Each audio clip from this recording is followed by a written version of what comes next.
Hello, I'm Michael Pearce, and this is The Human Condition. Our topic today is how do I start a low carb diet for chronic illness? So, I just finished a coaching session with a couple where one of them is a medical doctor and one of them is not, and they were saying to me that they don't really know how to begin. They think they eat healthy, and they said, and they do eat healthy, that they do eat healthy in a way that would be sustainable, but it isn't quite right for them and where they live and what's wrong with one of them. So, let's talk about that. I'm a board certified chiropractic neurologist with a specialty in neurology, and I went to culinary school, so I'm a chef. I'm a trained chef. So I end up talking about food a lot with people because food is a big problem for them. Now, I don't want to be a food guru because I believe that it's important to understand that light, electromagnetism, and magnetic fields of the earth and grounding is more important than food per se on the planet. However, most of the people that come to me are from the United States and Europe, and they are north of Florida. So if they're north of Florida and they're not, even they're north of San Diego in California, they're north of Mexico, they're not really able to live like they're in a equatorial environment with lots of sunshine. So that means that they probably have to be more low carb and more keto than somebody who lives at the equator. We know that humans can do really well at the equator if they get a lot of sunshine and they can get their bare skin exposed to UV light, and they can get exposed to infrared light, which penetrates your clothes, so you don't have to worry about taking your clothes off for that. And they can spend a lot of time in front of the sun. Likewise, pigmentation. If you've got a fairly light skin, light eyes, light hair, you're going to need different sun than if you're really dark skin and dark eyes and dark hair. But the general concept is, where do I start for eating? If I live fairly high latitude and I'm above, the tropical zones, the Tropic of Capricorn and the Tropic of Cancer, in those latitudes, which most of you are, then you're going to need to eat more like a Viking. You're going to need to eat more keto, more carnivore-ish, more low carb-ish. Now, I'm not saying you have to be strict carnivore, strict keto, but often chronic illness responds really well to the leptin diet prescription, that concept of getting more nudging away from carbohydrates and away from deuterium-rich foods. So you don't have to do that at the equator, but you do the closer you get to the poles or the farther away you get from the equator. And that's a significant thing. So how do you start? The first place is this family was telling me, okay, so we eat meat and we're eating more meat.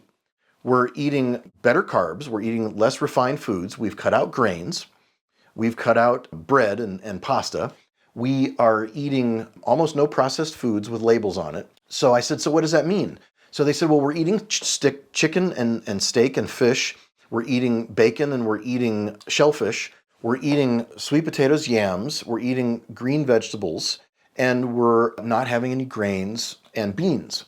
And I say, okay, how about nuts? And they're eating nuts, quite a bit of nuts, because nuts are healthy in their mind. And so I tell them, that's a great transition. You've already made a great transition.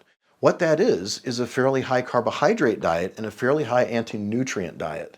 So where you have room to improve is you've got a lot of anti-nutrients, and those beautiful, wonderful plants and those wonderful foods that we chefs love, like spinach and kale and asparagus and broccoli and cauliflower and Brussels sprouts, all those foods seem like they're fantastic, but they've all got different anti-nutrients. So we want to try to reduce those as much as we can over time. Nuts also have quite a bit of anti-nutrients in them, and they can steal these anti-nutrients can steal your vitamins and minerals from your body and proteins and fats, and you lose them through your stool. So these apparently healthy foods that are objectively full of nutrients are not necessarily good for you.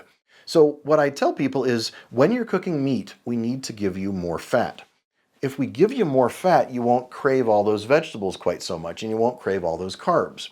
We're trying to shrink your carbohydrates and expand your fats and keep your proteins right around 100, 150 grams a day if you're very active or if you're healing from some injury. So that general concept would mean that when you cook meat, what are you cooking? Well, half the meats that you cook are probably lean. You're going to have to learn to douse those meats in fats. That means douse them in butter, ghee, avocado oil, olive oil sometimes, coconut oil, MCT coconut oil, medium chain triglycerides. This is all, the general concept is more saturated fat and not seed oils, and that will help quite a bit. The argument about seed oils, I don't want to dive into that right now, but sometimes you can handle seed oils, but they're not really natural. We haven't made seed oils throughout history, so I'm not a big fan of seed oils generally because we've only invented them recently, and there's no need for them. So there's no need to try to figure out how can I tolerate seed oils. Just don't.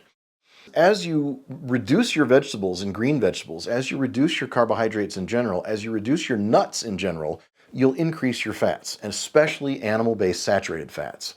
That means that a low-carb diet starts at about 50% calories from fat. So if you're, a 2,400, 2,500 calorie a day person, you're looking at 1,200 calories a day of fat, and that's about, 120 to 130, 140 grams a day of fat. It's a lot more than you're used to. So that means gradually building up to more fat. Many people will have flatulence, burping, farting. They'll have jet-propelled bowel movements. They'll have pressure in their abdomen, gas, bloating when they add fat to their diet, especially animal-based fat. If they're eating suet, if they're eating a lard and very healthy tallow, if they're eating bacon grease from healthy pigs, if they're eating olive oil, if they're eating all these avocado oil fats, they're going to have problems with their bile, and their bile can't keep up with all this oil.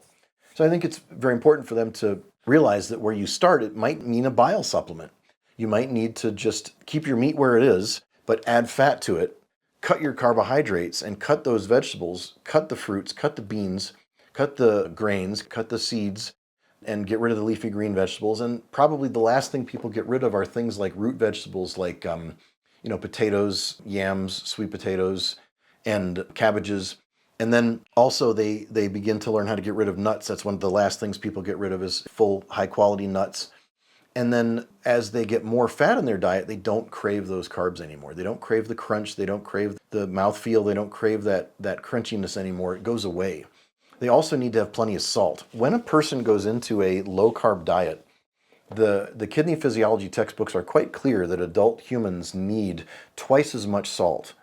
And even kids need more salt. So if you got high blood pressure, talk to your doctor about how you can increase your salt and your trace minerals from like sea salt, as well as decreasing carbohydrates, and that usually reduces blood pressure. Most of the time, blood pressure is a lifestyle illness that is caused by us. It's not a mystery. So don't act like, oh, I have mysterious idiopathic high blood pressure. I have no idea what it's from. No, it's from your food. It's from your stress. It's from your diet. It's from your lifestyle. It's from EMFs, electromagnetic fields. It's from not grounding. It's from lack of sunlight. It's from lack of exercise. It's from too many carbs, too many deficient of nutrients, which comes from eating anti-nutrients that are in plants that rob you of your nutrients that you ate. So if you dutifully ate a bunch of green plants that have plenty of minerals and vitamins in them, and yet you ate the anti-nutrients that go along with them, your net gain is zero. So you don't end up doing very, very well. So where do you start with these low-carb diets? You start with increasing your saturated fat, adding some bile salts and food enzymes and lecithin, things that help you with your bile. You decrease your carbs slowly. You keep your proteins where it is, around 100 or more grams generally. You get a healthy salt that you can get, a trace mineral supplement. And I like to add organ meat pills. I particularly like organ meat pills. I think that it's necessary. I also take collagen. I like collagen. I think it makes me feel a heck of a lot better when I eat collagen. Now, I don't live at the equator. If I lived at the equator, I'd have a different diet. But I live in the United States right now, and I need that kind of thing, and so do most of my patients. So if you need more help with macros, take a look at our other videos where we actually look at the granular calculations of protein, fat, and carbohydrates and look at some ratios. There are some ways of using AI tools and very quickly figuring out what's going on. One most important thing is to keep a diet log. If you haven't done a diet log of what you're eating and how much for a day or two, you don't really know what your macros are, which is the ratios of protein, fat, and carbs. But generally, the biggest mistake people make is they don't lower their carbs, lower their plant anti-nutrients, and raise their saturated fat. And they do it too fast because they don't have good bile. Thanks a lot.